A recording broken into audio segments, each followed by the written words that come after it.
असल में जिनको भी नेतृत्व करना हो, चाहे वे धार्मिक लोग हों और चाहे राजनीतिक लोग हों, जिनको भी नेतृत्व करना हो वो दूसरों में अंधापन जगाए बिना नेतृत्व नहीं कर सकते। नेता दूसरों के अंधेपन पर जीता है। नेता दूसरों के अंधेपन से भोजन पाता है। जितने ज्यादा अंधे लोग होंगे उतना बड़ा नेता हो सकता है कोई। जितने ज्यादा अंधे लोग होंगे उतने ज्यादा नेता होंगे। जितने खुली आंखों के लोग होंगे नेता विदा हो जाएगा, धर्म गुरु भी विदा हो जाएगा, राजगुरु भी विदा हो जाएगा, राजनीतिक नेता भी विदा होंगे, सामाजिक नेता भी विदा होंगे।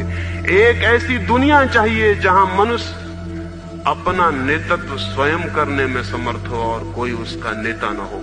लेकिन नेताओं को बड़ा दुख और पीड़ा होती है इस बात से, इसलिए नेता प्रचार करते रहते हैं आदमी के अंधे होने का और इस बात की कोशिश करते हैं कोई सोचे ना। सोचने की कोई जरूरत नहीं है, सोचना मत। सोचना खतरनाक है, सोचना डेंजरस है, सोचने में भय है, जोखिम है। ये बच्चे को बाप सिखा रहा है। क्यों? क्योंकि बाप भी और किसी का नेतृत्व चाहे न कर सके, अपने बेटे का तो कर ही रहा है।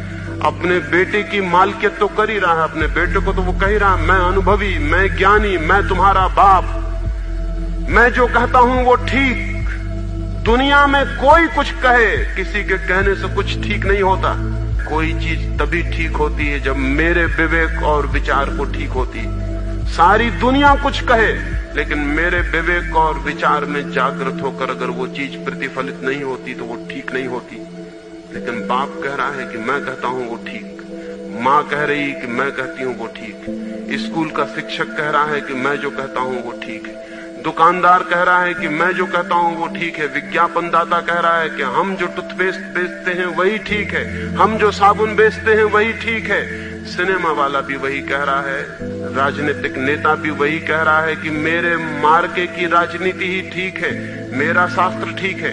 सब तरफ इस तरह के लोग हैं जो कहते हैं हम ठीक हैं और तुम्हारा काम इतना है, तुम अच्छे आदमी हो अगर हम जो कहते हैं तुम उसे मानो, और तुम गलत आदमी हो अगर तुम गड़बड़ करो, अगर तुम विद्रोह करो, अगर तुम सोचो तो तुम ठीक आदमी नहीं हो, तुम सज्जन नहीं हो।